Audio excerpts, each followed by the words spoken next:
లేదు. ధ్యానము చేస్తూ కూడా మాకు అనుభవాలు రావట్లేదు. ఆ అనుభవాల గురించి ఏంటి అనేది ఇది మా యొక్క సబ్జెక్ట్లో కాన్సెప్ట్లో 7 అనుభవాలు అంటాం. దాని గురించి తెలుసుకుంటూ మరి ఇన్ని రోజుల నుంచి ఎన్నో పరిష్కార మార్గాలు, పరీక్షా సమయాలు ఎన్నో తెలుసుకున్నాం. దాని కౌంటర్గా ఒక విజయాన్ని సాధించాలి అంటే 7 రకాలు మన దగ్గర ఉండాలి. ఒక విజయం సాధించాలంటే అది దీపక్ చోప్రా గారు ఇచ్చిన సబ్జెక్ట్ అది. అది స్పిరిచువల్ ట్యాబ్లెట్లో కూడా మా దాంట్లో యాడ్ ఉంటుంది. కాబట్టి ఈరోజు దాన్ని కూడా తెలుసుకుంటాం. ఫస్ట్ 7 అనుభవాల గురించి తెలుసుకుంటాం మాస్టర్స్.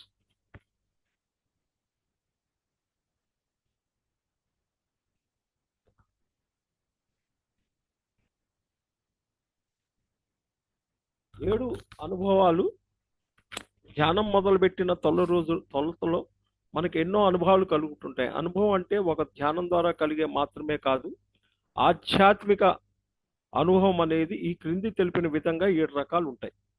ఏంటయి? ఇక్కడ ఆధ్యాత్మిక అనుభవం అంటే ధ్యానంలో మనం చూసే అనేక రకాలైనటువంటి మూడో నేత్ర అనుభవాల దగ్గర నుండి నిద్రలో కళల రూపంలో మనం పొందే ఎన్నో విషయాలు, ఆధ్యాత్మిక పుస్తకాల్లో మన కళ్ళకు కట్టినట్టుగా అర్థమయ్యే విషయాలు, సజ్జన సాంగత్యంలో మన అనుభవాలు పంచుకున్నప్పుడు మనకు ఎంతో కొత్త విషయాలు తెలుసుకునే విధంగా, మరి బయట జీవితంలో అకస్మాత్ అనుకోకుండా జరిగే అనేక రకాలైనటువంటి సంఘటనలు, కో ఇండికేషన్ ద్వారా ఆచార సంగత్యం ద్వారా పొందే అనుభవాలు, చిట్ట చివరికి మనకు మన శరీరం మనసు పలకరించే వ్యాధులు వెరసి 7 రకాలు. వాటి గురించి ఈరోజు సవివరంగా తెలుసుకుందాం.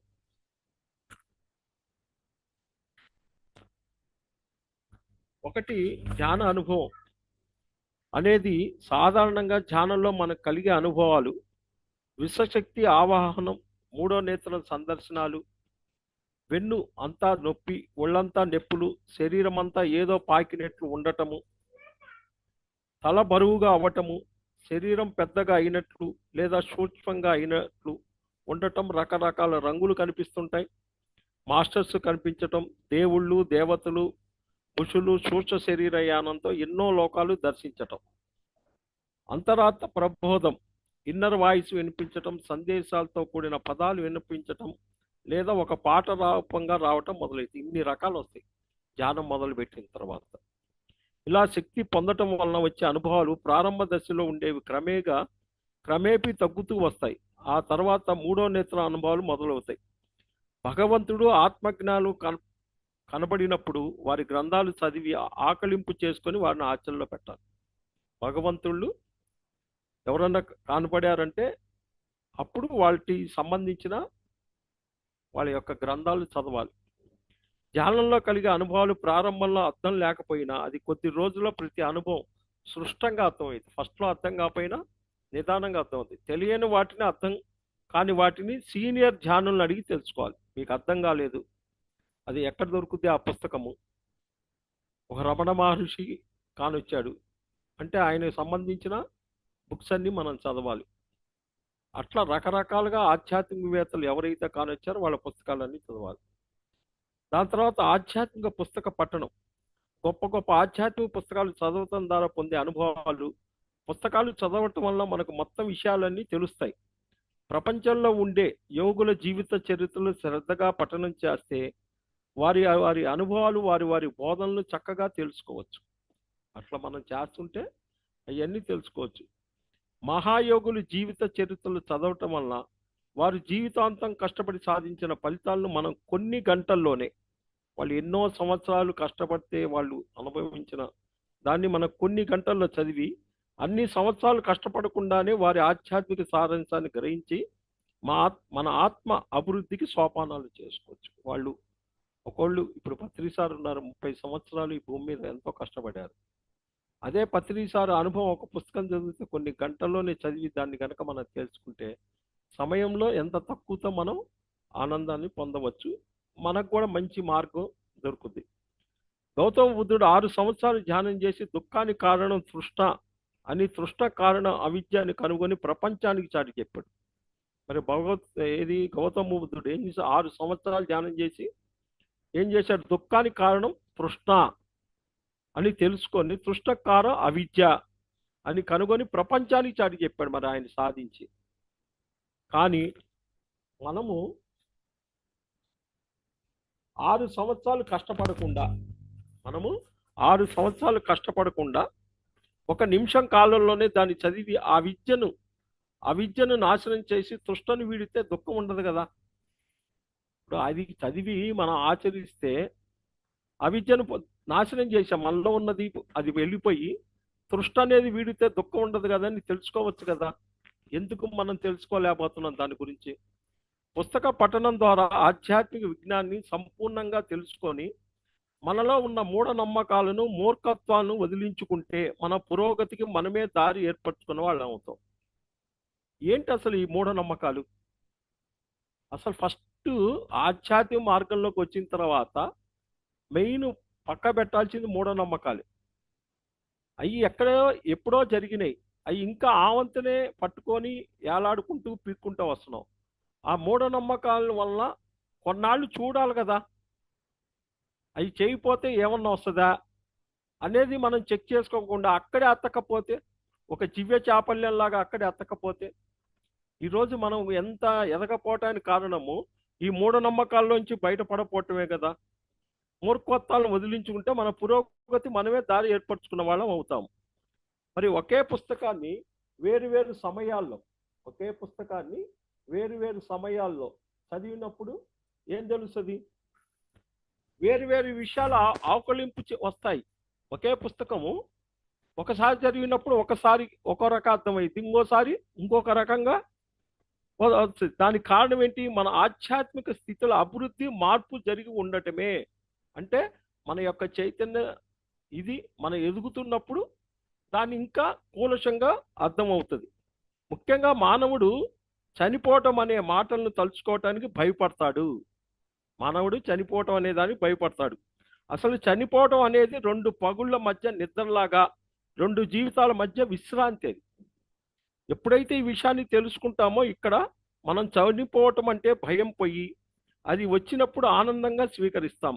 అప్పుడే మనం స్వయంగా అంటే స్వేచ్ఛగా ఎన్నుకొని తీసుకొని ప్రస్తుత జీవితాన్ని ఆనందమయంగా ఉండేలా చూసుకుంటాం.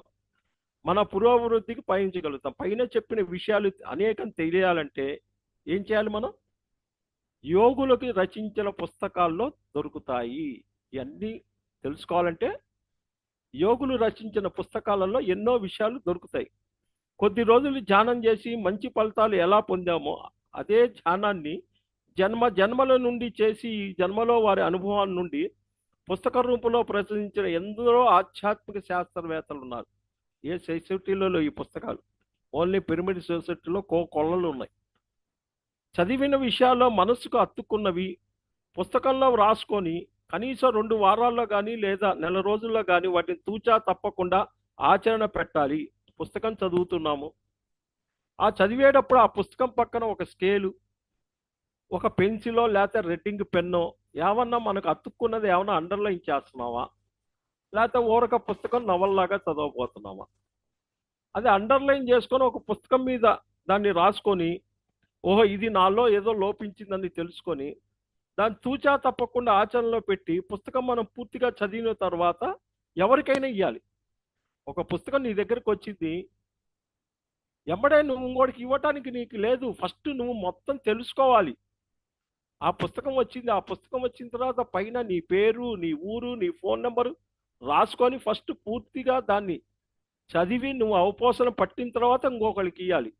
ఎవరో వచ్చి అడిగారని ఎమ్మడే ఇచ్చేస్తే ఈ విషయంలో కూసంత ఆధ్యాత్మిక స్వార్థం ఉండాలి. ఇక్కడ కొద్ది స్వార్థం ఉండాలి. స్వాధ్యాయం ఎప్పటి నుంచో చేస్తున్న వారు గమనించవలసిన ముఖ్య విషయం ఏమంటే అందరి ఆధ్యాత్మిక శాస్త్రవేత్తల పుస్తకాలు తప్పకుండా చదవాలి. ఇక్కడ మేము ఒకళ్ళే చదువుతా అంటే కుదరదు, అందరి చదవాలి. ఆత్మకది ఒకనొక ఆత్మజ్ఞాని పుస్తకాలు చదివి వాటి నుండి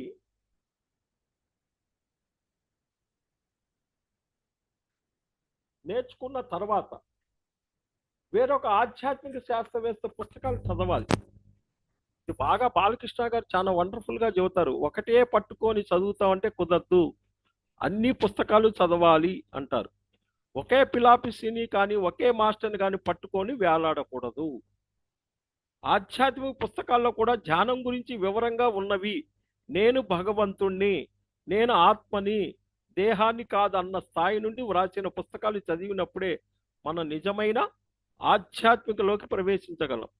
ఎవరో ఏదో చేస్తారు, మనం కేవలం నిమిత్తం మాత్రం, మన చేతిలో ఏమీ లేదు, అంతా గురుకృప, పైవాడి దయ అన్న భావనలతో వ్రాసే పుస్తకాలు మనలో ఆధారపడే తత్వాన్ని పెంచుతాయే తప్ప నిజమైన ఆధ్యాత్మిక తారుతోపదు. అంటే ఆధారపడే తత్వమైన పుస్తకాలు చదవటానికి వీలు లేదు.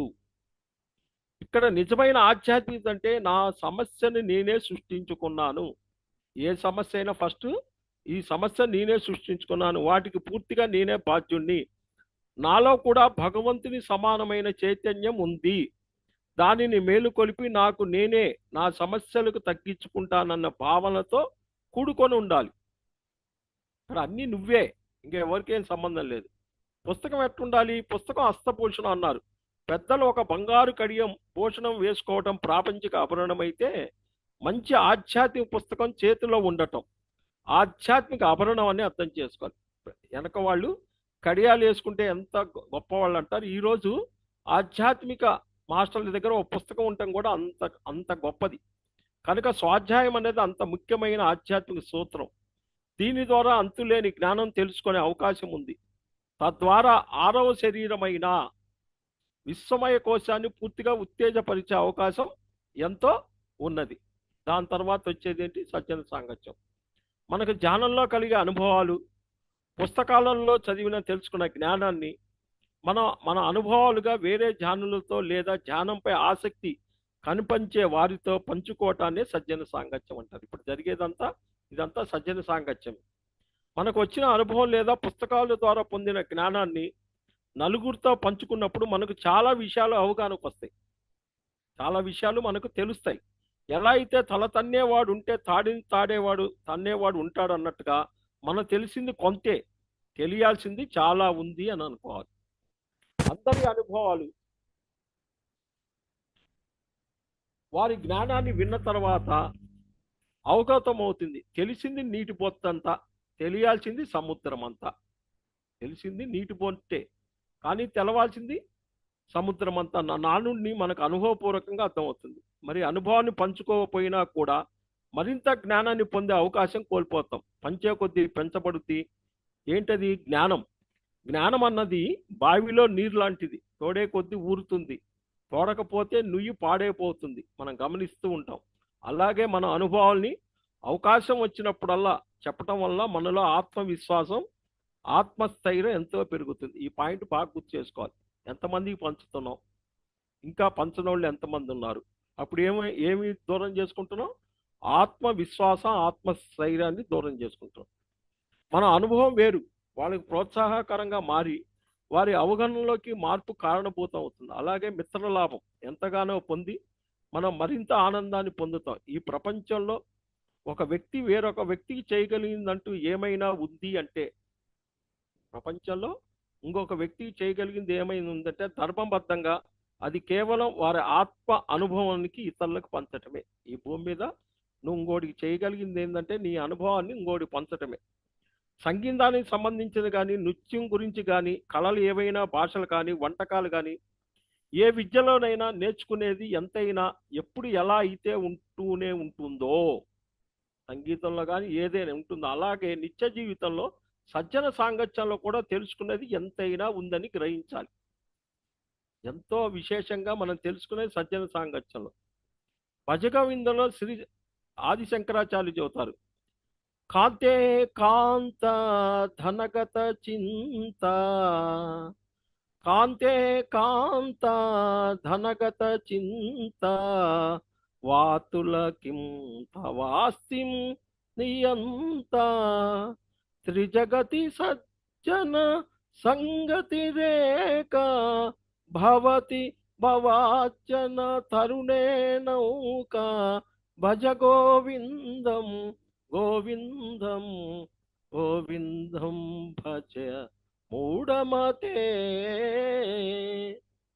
సంసారం అనే సాగరాన్ని దాటటానికి ధనము కొంత పట్ల ఉన్న వ్యామోహం కన్నా, సాగరాన్ని దాటటానికి ధనము కాంతం పట్ల ఉన్న వ్యామోహం కన్నా సజ్జన సాంగత్యం అనేది ఒక సులువు చేసిన అది ఓడ మాదిరిగా మనల్ని దాటేట్టు చేస్తుంది.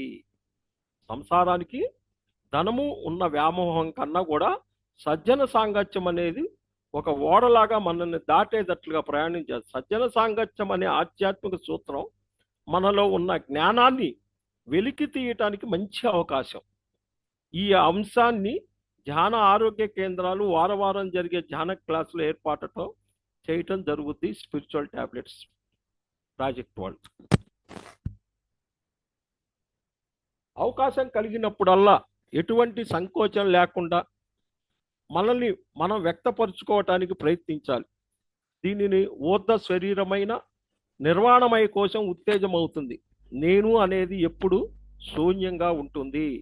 మన అనుభవాన్ని ఇతరుల్లో పంచుకొని మరి ఇతరుల అనుభవాలు మనం విన్నప్పుడే మనల్ని మించిన వారు ఎప్పుడూ ఉంటారని విషయం తెలుసుకొని మనలోని గర్వాన్ని శూన్యం ఉంచుకోగలుగుతాం. కాబట్టి సజ్జన సాంగత్యం చాలా ముఖ్యమైనది. ఆధ్యాత్మిక మార్గంలో వచ్చిన తర్వాత అహంకారం అనే 2 కొమ్ములు వస్తాయని పత్రిసారి ఎప్పుడు చెబుతుంటాడు. ఎక్కడ పోతాయంటే ఈ సజ్జన సాంగత్యంలోనే వాళ్ళకి తెలుస్తుంది అంటారు. అంత విశేషమైనది సజ్జన సాంగత్యం. నెక్స్ట్ కళలు. మన గాఢ నిద్రలో కళలు కనటం అందరికీ అనుభవపూర్వకంగా తెలిసిందే. ఆలోచనలు ఎక్కడో సంచరించడం దగ్గర నుండి నిద్రలో కళల రూపంలో వెళ్ళటం వరకు అన్ని సూక్ష్మ శరీర యాత్రలే. కళలో ఎక్కడో తిరుగుతుంటాం. ఇవన్నీ సూక్ష్మ శరీరం చేస్తూ ఉంటుంది. మనం నిద్రపోయినప్పుడు నిద్రలోకి జారిపోయి పూర్తిగా స్పృహ కోల్పోగానే మన సూక్ష్మ శరీరం భౌతిక శరీరం బయటికి రావటం, సూక్ష్మ లోకంలో ఆస్ట్రల్ వరల్డ్లో వ్యవహరిస్తూ చనిపోయిన స్నేహితులని బంధువులని అక్కడ కలుసుకుంటూ భూమిలోని పరిస్థితులు లోబడి ఉంటుంది. మన భౌతిక శరీరాన్ని మంచం మీద వదిలేసి ఎక్కడ కావాలంటే అక్కడికి పోయి రావచ్చు. సూక్ష్మలోకాల్లో తిరిగి ఎంతో శక్తిని జ్ఞానాన్ని పొందిన తర్వాత తిరిగి సూక్ష్మ శరీరం మెల్లిగా భౌతిక శరీరంలోకి ప్రవేశిస్తుంటుంది. ప్రతి రాత్రి మనకు వచ్చే కళలను బట్టి అవగాహన చేసుకొని నిత్య జీవితంలో ఆచరించడం ద్వారా ఎంతో ఆత్మ పరిణితి పొందుతాం. ఈ కళలన్నీ కూడా ఒక పుస్తకం రాసి పెట్టుకోవాలి. ఆ కళలు డ్రీమ్స్ అసలు ఏంటి అనడంలో ఎలాంటి అతియోశక్తి లేదు. ఇది భవిష్యత్తుకు సంబంధించిన ప్లానింగ్. ఇదంతా కళలు అనేవి మనకు అర్థం కాని విధంగా మన చుట్టూ ఉన్న పరిస్థితుల్లో మన సంబంధ బాంధవ్యాలు వాటితో ఉన్నట్లుగానే అనిపిస్తాయి. కానీ దానిని ఆధ్యాత్మికను జోడించి చూడటము, అన్వయించుకోవటం మూలాన వాటి ద్వారా మనం ఎంతో నేర్చుకుంటాము. వాటిని మిస్ చేయకూడదు, అసలు తెలుసుకోవాలి. ఎంతో నేర్చుకుంటాం. మన కళల్లో ప్రాణం ఉన్న మనుషులు, జంతువులు, ప్రాణం లేని వాటికి సంబంధించినవి, ఇంటికి సంబంధించినవి అంటే ఇల్లు, ఇంటి ఆవరణ, వాహనాలు మనకు ఎన్నెన్నో కనిపిస్తూ ఉంటాయి. మనం రోజు వీటితో ఉన్నందున అవి కనిపిస్తున్నాయని అనుకుంటాం. సహజంగా ఇవన్నీ మనం రోజు చూస్తాం, కానీ ఏది కూడా ఊరకే కనిపించదు. ఇది పాయింట్ రాసుకోవాలి. ఏది ఊరకే కనిపించదు. ఆయా వస్తువుల ద్వారా, ప్రాణుల ద్వారా, వ్యక్తుల ద్వారా సింబాలిక్గా మనం నేర్చుకోవాల్సింది తెలియజేసేందుకే కళలు వస్తాయి. ఇక్కడ ఈ పాయింట్ రాసుకోవాలి. కంపల్సరీ కళల్లో ఏమొచ్చినా అవి నీకు మార్గం చూపించడానికి వస్తాయి. కాబట్టి కంపల్సరీ ఈ రోజు నుంచి ఈ కళల్ని గురించి నేను రాసుకొని దీన్ని ప్రయత్నం చేయాలి అనేది ఉండాలి. ఉదాహరణకు కళల్లో లేదా భౌతికంగా చీమలు కనపడితే మనం బాగా కష్టపడాలి అని, ముందు ఉన్న వారిని అనుసరించాలని, ఒకదాని వెనకట వెళ్ళటం అని అర్థం చేసుకోవాలి. ఇంట్లో నిజంగా చీమలు కనపడితే వెంటనే ఏం చేస్తాం? ఇవన్నీ పాటించడం ద్వారా భౌతికంగా ఏం కొడతాము? గమాక్సిన్ చల్లకుండానే చంపకుండా వాటిని పాలదోలవచ్చు. ఎమ్మడే మందు కొట్టేస్తాం. అట్లా కాదు, ఒక క్రమశిక్షణగా పోతున్నాయి. దీని ద్వారా నేను కష్టపడటం అనే గుణం ఆ భగవంతుడు నీకు చెబుతున్నాడు. నువ్వేం చేస్తున్నావు? ఎమ్మడే ఏదో ఒక మందు చల్లి చంపేస్తావు. కళల్లో ముసలి వాళ్ళు కనిపిస్తే అది ఆధ్యాత్మిక బద్ధకాన్ని సూచిస్తుంది. ఇంకేమీ లేదు, ఇంకేం నేర్చుకుంటాం, ఇన్ని సంవత్సరాల నుంచి రోజు పాల్గొంటున్నాం, ఇంకేముందిలే అని ఆధ్యాత్మిక బద్ధకంగా ఉన్న వాళ్ళందరికీ కళ్ళలో ఎవరు కానొస్తారు? ముసలి వాళ్ళు కనిపిస్తే, కళ్ళల్లో ముసలి వాళ్ళు కనిపిస్తే ఆధ్యాత్మిక పద్యాంశది వాళ్ళకి రిటైర్డ్ స్టేజ్లో ఏ పని మేము 5 ట్యాబ్లెట్లో 5 తప్పులుగా ఖాళీగా ఉండవద్దు, మనం చేయాల్సిన పనులు పక్కన పెట్టిన వాళ్ళకి కనిపిస్తారు. ఇది కూడా నెక్స్ట్ చదువుతాను ఈ కాన్సెప్ట్. కాబట్టి కళల్లో ముసలి వాళ్ళు కానొస్తారు. తర్వాత బైక్ కానొచ్చింది అనుకో, మన వ్యక్తిత్వాన్ని అభివృద్ధి చేసుకోవాలని కనిపిస్తుంది. బైక్ ఏదైనా కానిస్తే నీ వ్యక్తిగత జీవితాన్ని అభివృద్ధి చేసుకోవాలి. అదే కత్తెర అక్కర్లేని సంబంధాలు విషయాలు మెయింటైన్ చేయకుండా ఎప్పటికప్పుడు కట్ చేయాలని అనిపిస్తుంది. భౌతికంగా కత్తెర మిస్ అయింది అనుకో, లేదా కత్తెర ఏదన్నా ఇరిగిపోయి ఏదో జరిగింది అనుకో, ఏం చేయాలి? అక్కర్లేని సంబంధాలు మెయింటెనెన్స్ చేయకుండా ఎప్పుడప్పుడు కట్ చేయాలనిపిస్తుంది. ఇలా అనేక రకాలైన అనుభవాలు పరోక్షంగా మనలో వృద్ధి చేయాల్సిన గుణాలను తెలుపుతాయి అన్ని. ఇలా సర్వత్రా భగవంతుడు నిండి ఉన్నాడన్న దానికి అనుగుణంగా ప్రతి వస్తువు, ప్రాణం ఉన్నవి ప్రాణం లేనివి ఎంతో జ్ఞానాన్ని మనకు అందించటానికి తాపత్రయపడుతుంటాడు. వాటిని ఎప్పుడప్పుడు గమనించి వాటి జ్ఞానాన్ని పొంది ఆచరించటం ద్వారా ఏం పొందుతాం? ఆత్మ జ్ఞానాన్ని పొందుతాము. వాటిని ఆచరించడం ద్వారా మనం ఆత్మ జ్ఞానాన్ని పొందుతాం. కో ఇండికేషన్, ఒకేలాంటి సంఘటనలు, మనకు ఒకేలాంటి విషయాలు 1-10 సార్లు ఎదురవుతుంటాయి. వాటిని గుర్తించి ఈ విషయమై నేనేం నేర్చుకోవాలి, 1-10 సార్లు ఏదన్నా ఇదైతుంటే దీని గురించి నేనేం నేర్చుకోవాలనే ఆధ్యాత్మిక కోణంలో దాన్ని పరిశీలించడం ద్వారా మన ఆధ్యాత్మిక ప్రగతి మరింతగా పరిణిత చెందుతుంది. అంటే మనల్ని ఉన్నత స్థితి నుండి ఉన్నతమైన స్థితికి పెంచుకోవటానికి దోహదపడుతుంది. మన స్థితిని పెంచుకోవచ్చు. మనకి ఎదురయ్యే శకునాలు, సూక్ష్మ శరీరం చూసి గ్రహించటం కూడా జ్ఞాన నేత్రమే, సందర్శనమే. అంటే అవగాహన శక్తి పెంచుకోవటం, చూసి దాన్ని గ్రహించి దీని ద్వారా నేనేం నేర్చుకోవాలి అన్న తపనతో ఉన్నప్పుడు అవి మనకు ఎంతో జ్ఞానాన్ని అందివ్వటానికి సిద్ధంగా ఉంటాయి. కారణ కార్య సంబంధం లేకుండా ఏది కూడా మనకు ఎదురుపడదు. వాటి నుండి మనం నేర్చుకున్నదే ఉన్నప్పుడే అవి కనిపిస్తాయి, ఎదురవటం జరుగుతుంది. ఇక్కడ కారణ కార్య సంబంధాలు నువ్వు డిజైన్ చేసుకొని వచ్చావు కాబట్టి అవి నీకు ఎదురవుతుంటాయి. ఉదాహరణకు కళ్ళల్లో చెప్పులు కనపడటం లేదని వెతుక్కోవటము, ఆ మర్నాడు ఎవరో నా చెప్పులు కనిపించలేదని చెప్పటం, ఆ తర్వాత చెప్పులు తెగిపోవటం, ఇలా ఒకే రకమైన సంఘటనలు వరుసగా కో ఇండికేషన్ ఎదురవటానికి నిజ జీవితంలో గమనిస్తే ఆ చెప్పులు అనేది పాదాలకు మంటి అంటకుండా మన పాదాలు ఏమి గుచ్చుకోకుండా రక్షణగా వేసుకుంటాం. అంటే సంఘం తాలూకు మట్టిని అంటించుకోకుండా సంఘంలో ఎలాంటి తప్పులు చేయకుండా ఉండమని సూచిస్తాయి. ఎట్లయితే నీ పాదాలు సేపు ఉంటాయో సంఘంలో కూడా ఎలాంటి తప్పులు లేకుండా సూచిస్తాయి. అంటే మనం సంఘంలో ఏది చెయ్యాలో అది చేయకూడని ఏదో చేస్తున్నామని తెలియజేస్తాయి. ఇంకా వివరంగా తెలుసుకుంటే సంఘం నుండి ఎలాంటి విమర్శతో కూడిన మాటలు, బాధ కలిగించే విషయాలు తీసుకోకుండా గోడకు ఒక బంతి విసిరినట్టు అది వెనక్కి ఎలా అయితే వెళ్ళిపోద్దో అలా సంఘం నుండి వచ్చిన ప్రతికూలమైన దాన్ని తీసుకోకుండా ఒక గోడలా ఉండాలి. అలాగే మన సంగమానికి ఏమి ఇవ్వాలి? ఎల్లప్పుడూ ప్రేమ, దయ, జాలి, కరుణ, వాత్సల్యం, క్షమ, త్యాగి, శాంతి, శుచిత్వం, వినయం, సత్యాన్ని మాత్రం ఇవ్వాలి. ఇలా మనం ముందు చెప్పినట్టుగా పరిపూర్ణంగా ఉన్నప్పుడు చెప్పులు ఏమొస్తాయి? బహుమతిగా రావటం మనం కనుక్కున్నాం. చెప్పులు ఎప్పుడూ లేనంతగా మెత్తగా ఉండి హాయిగా పాదాలు అన్నటువంటి మొదలైన వాటి కళల్లో బాగా స్మూత్గా ఉండి బాగా నడుస్తున్నట్టు కూడా అనుభవాలు వస్తాయి. ఇవన్నీ సమాజంలో మనం ఎలాంటి తప్పులు చేయకుండా జీవిస్తున్నట్టు గుర్తించాలి. కో ఇండికేషన్ గురించి మరింత వివరంగా తెలియాలంటే ఏం చేయాలి? పర్సు వేది పాల్ కోయల్ అనే పుస్తకం చదవాలి. అడుసు తొక్క నేల కడగ నేల అన్న నానుడి తానవ్వక ఇతరులు నప్పించుకొని తిరుగువాడు ధన్యుడు సుమతి అన్ని దాన్ని ప్రత్యేక సంబంధాల్లో మనం ఎప్పుడు గుర్తుంచుకోవాలి. సత్యంతో కూడిన పద్యాలు.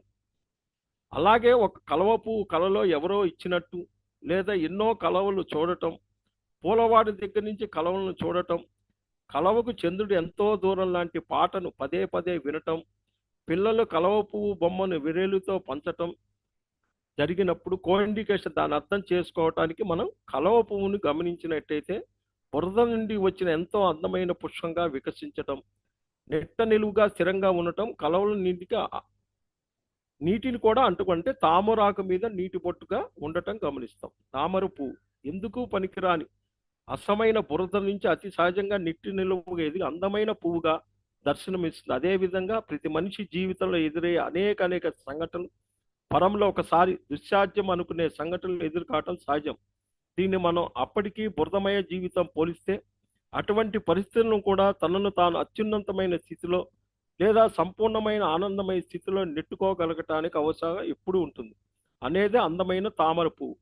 ఇక్కడ తామతు అనేది ఇంకా చావే గతి అన్న విపరీతమైన కష్టాల్లో ఉన్న వారికి వచ్చే మంచి అవకాశం సమానం. అంతేకాక పద్మపత్ర విభువాంశ అని భగవద్గీతలో శ్రీకృష్ణుడు తెలిపినట్టు, అంటే తామరాకు మీద నీటి బొట్టులా ఉన్న సూక్తి మనం ప్రతి క్షణం ఎలా జీవించాలో తెలుపుతుంది. వెరసి కిష్టపరితి సమయంలో నుండి కూడా ఆత్మస్థైర్యం, ఆత్మ సంకేతం అర్థం చేసుకొని బయటపడగలం. మరి చేసే పనికి మట్టి అంటుకోకుండా చేయగలటం అంటే రెండు విషయాలు తామర పువ్వుని అసలు ఎక్కడైనా మనం పనిచేస్తున్నాం అంటే మన చేతికి మట్టి అంటుకోకుండా మనం చేయాలి. అందుకే నేర్చుకున్నంత గోరంత నేర్చుకోవాల్సింది కొండంత, నేర్చుకున్నది గోరంత నేర్చుకోవాల్సింది కొండంత అనే అర్థం తెలిపే విధంగా కోఇండికేషన్ ద్వారా పొందే జ్ఞానం మనం ఎప్పుడూ కూడా ఎరుకుతో నడిపించడానికి మూల చైతన్యం తాను ప్రయత్నంలో తాను మనం నేర్పించుకుంటూ ఎప్పుడు ఉంటుంది. కనుక ఎప్పుడు ఎరుకుతో జీవించడం నేర్చుకోవాలి. ఎప్పుడు ఎట్టుండాలి? ఎరుకుతో జీవించడం నేర్చుకుంటానికే సర్వత్రా నిండి ఉన్న చైతన్యం కోఇండికేషన్ ఒకేలాంటి శకునాలు రూపాల్లో ఎదురవుతుంటాయి. మరీ ముఖ్యంగా ఇది ఇతర సామ్రాజ్యాలతో మనకి ఎంతో సామరస్యంతో నెలకొల్పుతుంది. పైన తెలిపిన 6 రకాల అనుభవాల నుండి నేర్చుకోవటం తెలియకపోతే 7వది స్థూల శరీరం, భౌతిక శరీరం వ్యాధిని అనుభవంగా పొంది దాని నుండి మనం నేర్చుకోవాల్సి. ఈ 6 నేర్చుకోకపోతే ఏమొస్తుంది? 7వది భౌతిక శరీరం మీద, స్థూల శరీరం మీద వ్యాధిలాగా వస్తుంది. అదేంటి? ఆచార సాంగత్యం, regular life counselling, only spiritual tablets అని ఉంటుంది. ఇదేంటో తెలుసుకో. సాధనలో మొదలైన శైలిలో ఎప్పుడు అన్నిటి నుండి నేర్చుకుంటూ ముందుకు సాగుతున్నప్పుడు మన స్థితిని మనం సరిగా అంచనా వేసుకొని ఎప్పటికప్పుడు సాధన పరిస్థితిలో లేదా నేర్చుకునే విషయంలో మార్పులు చేర్పులు చేసుకుంటూ చదవలసిన పుస్తకాలు, కలవలసిన మాస్టర్లు మొదలైన సవివరంగా తెలుసుకోవటం కోసం ప్రతి 15 రోజులు లేదా నెలకొకసారి పిరమిడ్ ధ్యాన ఆరోగ్య కేంద్రం నిష్ఠాతులతో కూర్చొని చర్చించడానికే రెగ్యులర్ లైఫ్ కౌన్సిల్ లేదా ఆచార సాంగత్యం అంటాం. మేము ప్రతి ఆదివారము ఎలాంటి అనారోగ్యాలకు ఉన్నాయి ఫ్రీగా కౌన్సిలింగ్ చేస్తాం. బయట ప్రాపంచిక జీవితంలో మనం ఒక వ్యాపారం లేదా ఒక ప్రాపంచిక విద్య అభ్యసించినట్టు ప్రత్యేకించి రంగంలో నిష్ఠాతులైన వారిని కలిసి మరింత సమర్థవంతంగా వ్యాపారం నిర్వహించే మెళకువలను తెలుసుకోవటం, నేర్చుకుంటున్న ప్రాపంచిక విద్యల్లో కలిగే సందేహాలను నివృత్తి చేసుకోవటం అనేది ఎలా చేస్తామో అలాగే ఆధ్యాత్మిక విద్య నేర్చుకున్నప్పుడు కూడా మన సందేహాల గురించి, మన సాధన గురించి మరిన్ని మెళకువలు తెలుసుకోవటం క్రమం తప్పకుండా అనుభవ జ్ఞానంతో వ్యక్తిగతంగా చర్చలు జరపడం అనేది కూడా అత్యవసరం. ఎట్లయితే బయట ఒక వ్యాపారం కానీ ఏదైతే మనం కలుసుకొని మెళకువలు ఇట్లా కూడా తెలుసుకోవాలి. పూర్వకాలంలో పరికించి చూసే సంసార జీవితంలో ఉన్న వ్యక్తి లేదా కుటుంబం వారికి స్థాయికి మించిన సమస్య ఎదురైనప్పుడు ఊరకనే తలలు బద్దలు కొట్టుకోకుండా తమ గురువు లేదా ఆచార్యుల వద్దకు వెళ్ళి ఒక రోజంతా గడిపొస్తారు. పూర్వకాలంలో ప్రతి ఊరు బయట ఎక్కడో ఎవరో ఒకళ్ళు ఉంటారు. ఆ సమయంలో గురువులో సౌద్భంతో తనకున్న 3వ నేత్రం సహాయంతో సమస్య మూలం ఉందో కనుక్కొని దానికి తగిన సాధన మార్గాన్ని సూచించేవారు. వాళ్ళు దాన్ని ఆచరణలో పెడితే సమస్య దానికదే నివారణ అయ్యేది. దీనిని అప్పుడు ఆచార సాంగత్యంగా పేర్కొనేవారు. రాను రాను మానవుడు నవీనంగా తయారై తనలోని తెలియని తనాన్ని గురువు గారి దగ్గర వద్ద ఒప్పుకునేంత సహృదయం లేక అసలు ఆచార్యులు లేదా గురువులు అనే సిద్ధాంతాన్ని పక్కన పెట్టి కాలక్రమేణా ఏమైంది? సైకోసొమాటిక్ సమస్య రూపంలో కుల గురువు స్థానంలో డాక్టర్లు కూర్చోబెట్టడం జరిగింది. ఇప్పుడున్న పరిస్థితి తలకు మించిన సమస్యలు వచ్చినప్పుడు అది మానసిక తలంలో ఉంటుంది. దానిని తగ్గించే ఉపాయం కనుక్కోకుండా మొండిగా మన మనసులో ఎప్పుడైతే మనతో మోస్తూ ఉంటామో క్రమేపీ అది ప్రాణమయ శరీరాన్ని తద్వారా భౌతిక శరీరాన్ని తప్పక పాడు చేస్తుంది. మానసిక తలంలో దానికి నివారించే మార్గమైన ఆచార సాంగత్యం లేదా రెగ్యులర్ లైఫ్ కౌన్సిలింగ్ను మనం తెలుసో తెలియకో పక్కన పెడితే దానిని భౌతిక తలంలో అంటే శరీరంలో వ్యాధి రూపేణ తీసుకొచ్చే దుస్థితికి దిగుతారు. అప్పుడే మనకు అనేక రకాలైన వైద్య విధానాలు ఆచరించవలసిన పరిస్థితి ఏర్పడుతుంది. వెరసి పూర్వకాలంలో ఆచార సాంగత్యం ప్రస్తుతం ధ్యాన ఆరోగ్య కేంద్రాలు ప్రతి 15 రోజులు లేదా నెల జరిపే స్పిరిచువల్ లైఫ్ కౌన్సిలింగ్ రెండూ సమానమే. ఇది ఒక క్రమ పద్ధతిలో జరుగుతుంది.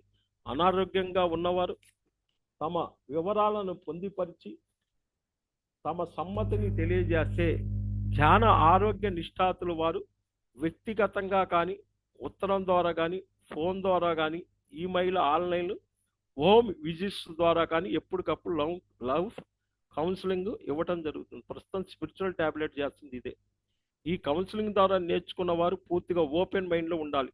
తమ కలిగిన ధ్యానానుభవాలు, కళలు, ఇబ్బందులు, సందేహాలు, తాము ఉన్నట్టు పరిస్థితి, కాలదలుచుకున్న స్థితి ఇలా తమ గురించి తాము సీనియర్ మాస్టర్ వద్ద పూర్తిగా ఎడమర్చి చెప్పినప్పుడు వాళ్ళు తమకున్న అనుభవంతో ధ్యాన సమయాన్ని పెంచాలా, తగ్గించాలా, ఎలాంటి పుస్తకాలు చదవాలి, ఎవరిని కలవాలంటే విషయాలు మళ్ళీ నెలల సరిపడా ప్రణాళిక ఇవ్వటం జరుగుతుంది. దీన్ని ఎంత నిష్టచ్చిగా మనం పాటిస్తే అంత తొందరగా మనం మన దగ్గర అర్థం కాని పరిస్థితి నుండి బయటపడే అవకాశం ఉంటుంది. భౌతికంగా ఒకనొక భాగంలో కలిగే ఇబ్బందికి బుద్ధి స్థాయిలో ఏదో అవగాహన లోపం ఉంటుంది. అది సీనియర్ మాస్టర్తో సజ్జన సాంగత్యంలో కూర్చున్నప్పుడే తెలుస్తుంది. మరో ముఖ్యమైన విషయం, ఎలాగైతే ఇతర భౌతిక వైద్య విధానం యొక్క పరీక్షల్లో స్కోల్ స్కానింగ్, ఎక్స్రే మొదలైనన్ని జబ్బు స్థితి సరిగా తెలుస్తుందో, వాళ్ళు స్కానింగ్లు తీసి ఎట్లా తెలుస్తుందో సమానంగా ఆధ్యాత్మిక మార్గంలో కూడా మనకు కలిగే అనుభవాలు, కళల్లో అనుకోకుండా జరిగే సంఘటనలు మన స్థితిని సరిగా అంచనా వేయవచ్చు. వాళ్ళకి స్కానింగ్ ఎట్లో మన కళల్లో కలిగి వచ్చే అన్ని కూడా స్పిరిచువల్ టాబ్లెట్ స్కానింగ్. అది మనం ఏ మెట్టులో ఉన్నామో తెలిస్తే దానిని బట్టి సాధనా కార్యక్రమాన్ని లేదా అవగాహన లోపాన్ని సరిచేసుకోవచ్చు. ధ్యానం చేస్తూ ధ్యాన క్లాసులు హాజరవుతున్నప్పుడు అవసరమైన సీనియర్ ధ్యానంతో సంభాషించినట్టు కళలు రావటం సహజం. అప్పుడు వారితో ప్రత్యేకించి ఆచార సాంగత్యం జరిపి బుద్ధి స్థాయిలో, ఆత్మస్థాయిలో అవగాహన లోపాన్ని సర్దించుకోవాలి. వృత్తి స్థాయిలో ఏది ఇట్లా క్లాసులకు హాజరైనట్టు కళల్లో ధ్యానం చేసి ఉన్నట్టు బుద్ధి స్థాయిలో, ఆత్మస్థాయిలో అవగాహన లోపాలని మనలో ఉన్న లోపాలని సర్దించుకోవాలి. ఈ సందర్భంలో యోగి వేమన గారు చెప్పిన పద్యం, గురిని శిక్ష లేక గురుతెట్ల కలుగునో అర్జునకైనా వాని ఎప్పకైనా తాళం చెవి లేక తలుపులు ఎట్ల ఊడునో విశ్వధాభిరామ వినరవేమ అన్నాడు. అంటే తాళం చేయలేని తలుపులు ఎట్టొస్తాయి? ఇది కూడా అంతే. మనం ఏ విద్య నేర్చుకోవాలన్నది విద్యలో నిష్ఠాతులైన గురువు వద్దకు వెళ్ళి వాళ్ళు చెప్పిన విధంగా సాధన చేసినప్పుడు మాత్రమే సరైన ఫలితం కలుగుతుంది. ఈ ఆచార సాంగత్యంలో మన అవగాహన కల్పించుకోవాల్సిన ముఖ్యమైన విషయం, ఆధ్యాత్మిక మార్గంలో పయనించేటప్పుడు ధ్యానము, స్వాధ్యాయము, సజ్జన సాంగత్యం వంటి ఇతర పద్ధతులతో పాటు ఆచార సాంగత్యంలో కూడా ఒకటి దాని అవసరం వచ్చినప్పుడు నిజానికి దానికి అదే జరుగుతుంది.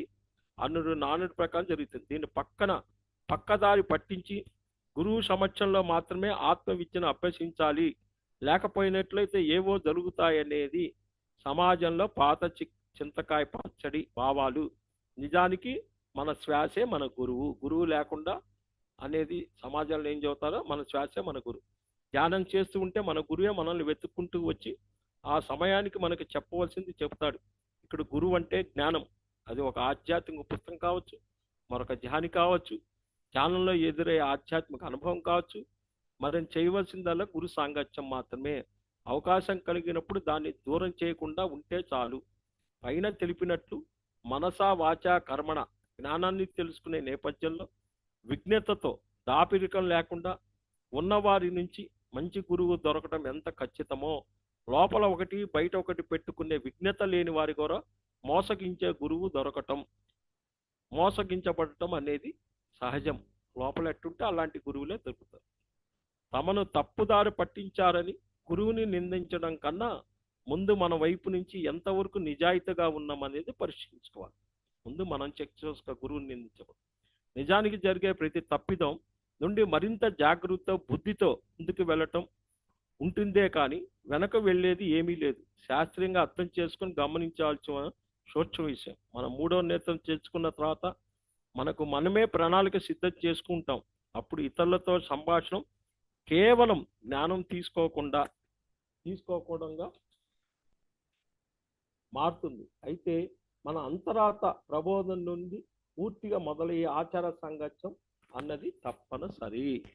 కాబట్టి రెగ్యులర్ లైఫ్ కౌన్సిలింగ్ లేదా ఆచార సాంగత్యం అనే ట్యాబ్లెట్ ఎప్పటికప్పుడు మన పరిస్థితిని తెలియజేసే క్రమంగా తర్వాత ప్రణాళికలు అందజేస్తుంది. నెక్స్ట్, వ్యాధులు. ఏంటి అసలు వ్యాధులు? రోగం శాపం కాదు, ఒక వరం. ప్రాపంచిక వ్యక్తికి రోగం వచ్చినప్పుడు నిరుత్సాహంగా, దీనంగా బతుకుతూ భారంగా జీవిస్తాడు. అదే ఆత్మజ్ఞాని అయితే దాన్ని మంచి అవకాశం తీసుకొని దాన్ని రూపమాడటానికి సరిపడే ఆత్మజ్ఞానాన్ని సంపూర్ణంగా అవగాహన తెచ్చుకొని ఆచరణలో పెట్టి అనారోగ్యాన్ని తొలగించుకుంటాడు. బయట వ్యక్తికి ఆధ్యాత్మిక వ్యక్తికి తేడా ఇది. మనలోని మూల అజ్ఞానమే అనారోగ్యము. ఆత్మజ్ఞానం అవగాహన పూర్ణాత్మ స్థాయి తనను తాను పెంపొందించుకునే ప్రయత్నమే జీవితం. ఇదే మాంసం పిండం మంత్రపిండం అవటం అంటే శిక్ష రూపంగా శిక్షణ ఇచ్చేది. అనారోగ్యం ఒక్కొక్క రోగం ఒక్కొక్క రూపంలో మనకు ఆత్మ విద్యను అందివ్వటానికి అన్ని రకాలుగా ఏర్పడుతుంది. మన దేహం అన్నది కోటాను కోట్ల అణువులు సముదాయం. అంటే కోటాను కోట్ల గురువులు మన దేహంలో ఉన్నారనేది సత్యం. అందుకే మన దేహాన్ని దేవాలయంతో పోస్తాం. ఎన్నో ఇటుకలు అమర్చి మట్టితో దేవాలయం ఉంది, అందులో భగవంతుడు ఉన్నాడు.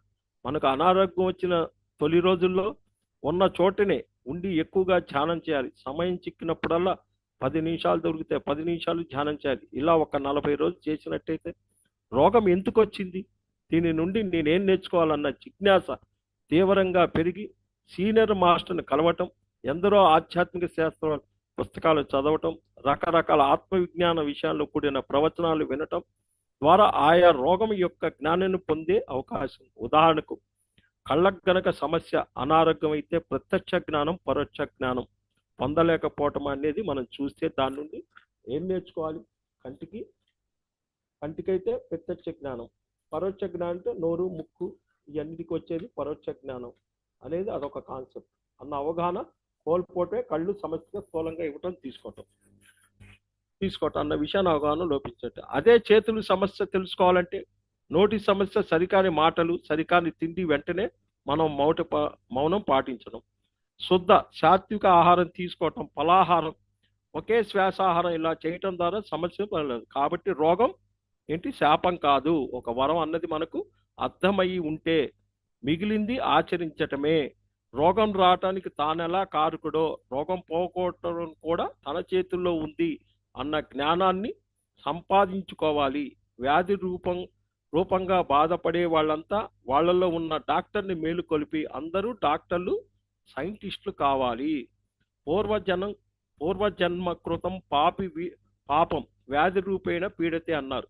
మళ్ళీ జ్ఞానాది దగ్ధ కర్మాణం అన్నారు. అంటే మనం చేసిన పాపాలే మన రోగాలు. మన ఆత్మజ్ఞాన అవగాహన పెంచుకోవడంతోనే అనారోగ్యాలు తగ్గుతాయన్నది అవగతమవుతుంది. రోగం అనేది మన శరీరానికి వచ్చిన ఒక అతిథి వంటిది అని స్వామి యోగానంద గారు తెలిపిన వ్యాఖ్యలను ఇక్కడ గుర్తు చేసుకోవాలి. అతిథిగా గౌరవించి తిష్ట వేస్తే, ఎదురు ప్రశ్న వేస్తే ఎందుకు వచ్చిందో చెప్పి వెళ్ళిపోతుంది. అతిథిగా ఉంచుకుంటావా పంపిస్తావా ఆయన సారాంశం. కాబట్టి నేర్చుకోవటానికి తెలుసుకోవటానికి అనారోగ్యం ఒక అపూర్వపు అవకాశం అన్నారు. మూల చైతన్య స్థితిలో అవగాహన పెంచుకోవటం ద్వారా కర్మలు తొలగి తద్వారా వ్యాధులు నయమవుతాయి. కాబట్టి అజ్ఞానమే అనారోగ్యము, ఆత్మజ్ఞానమే ఆనందము. స్వస్థతో కూడిన సంపూర్ణ ఆనంద స్థితిని ఈ రోగం అనే గురువు ద్వారా పొందుతాం. ఇలా పైన తెలిపిన 7 రకాల అనుభవాలు నిజానికి ఒక డాక్టర్ వద్దకు వెళ్ళినప్పుడు వాళ్ళు మన నుండి తెలుసుకునే విషయాలు దగ్గర నుండి ఏం చేస్తారు, రక్త పరీక్షలు, స్కానింగ్ వరకు ఏవైతే ఒక పద్ధతిగా నిక్కచ్చిగా ఉన్నాయో అదే మాదిరిగా ఈ అనుభవాలు ఆత్మస్థితిని, బుద్ధిస్థితిని, ఆధ్యాత్మిక బుద్ధికి సంపూర్ణంగా కళ్ళకు కట్టినట్టు చూపిస్తాయి. వాళ్ళకి ఎట్లా చూపిస్తాయో ఇక్కడ కూడా అట్లా చూపిస్తాయి. ఇవి అర్థం చేసుకొని ఆధ్యాత్మిక బుద్ధి స్థాయిలో అశాస్త్రీయంగా ఉన్న చోట మార్పులు చేర్పులు చేసినట్టయితే వెంటనే అనారోగ్యం నుండి శారీరక, మానసిక, సాంఘిక ఆత్మలు రావచ్చు. అంతేకాకుండా ఈ పరిజ్ఞానం తదుపరి జీవిత కాలానికి ఆనందమయంగా జీవించేందుకు ఎంతో ఉపయోగపడుతుంది. ఇది మాస్టర్స్ ఈరోజు చెప్పాల్సింది. దాదాపు 21 మంది ఉన్నారు. ఒక్కళ్ళు వీడియో ఓపెన్ చేసుకున్నారు. అసలు ఏమి చెప్పాలో నాకేం అర్థం కావట్లేదు. అసలు ఎందుకు డిసీజ్ వస్తాయి అనేది కూడా ఆ, మీకు చెప్పకూడదు అనిపిస్తుంది. అసలు కారణాలు చెప్పకూడదు అనిపిస్తుంది. ఎందుకు చెప్పటం? మీకు అంత శ్రద్ధ లేదేమో దాని మీద. ఏదో శ్రవణుల్లాగా వస్తే ఎట్లా?